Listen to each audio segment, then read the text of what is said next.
Joining us live now is the former Brisbane Mayor, Graham Quirk. Graham, good to see you. Thanks for your time this morning. So what do you make?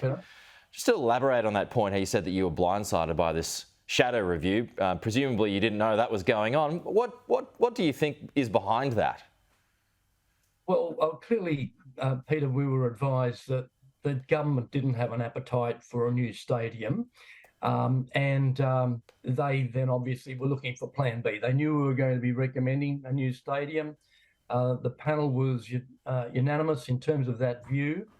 And there were clear evidence and findings as to why we did present that recommendation. However, as I say, largely driven by, in their view, cost of living. They didn't want to be seen to be building something new and shiny, perhaps, and so therefore started to do preparations for going down a different track. All I was saying yesterday was that the panel weren't aware that that was happening. Sorry, Graham. Yeah, I mean, did you feel undermined? It's almost as if they knew that your findings wouldn't be to their liking. Well, it's up to the government to do what they want to do. We were engaged to do a job. We did that on the basis of it would be a genuinely independent set of recommendations, and we did that faithfully. But at the end of the day, elected governments can do what they will. Sure. No, you're right. No, but the government is all at sea. First of all, it pushed for the Gabba. Then it did a U-turn on that. Then it's done your review. Now it's going another way. It's been shambolic at best. Can all of this be righted in your opinion?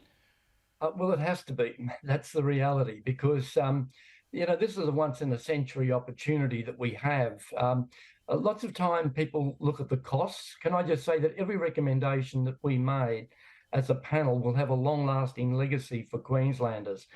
There will be a use of those facilities for 2 weeks for the Olympic and Paralympic Games, but every one of the facilities we've recommended are about legacy and are about benefit to Queenslanders. So in terms of a new stadium, a government of some sort is going to have to build a new stadium over the next decade or so.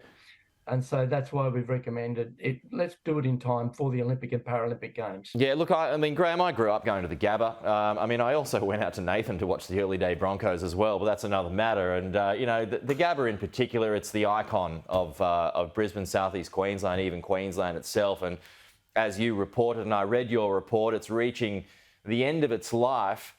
Now, we know that your preference was Vic Park, but was this an opportunity missed when it comes to the Gabba?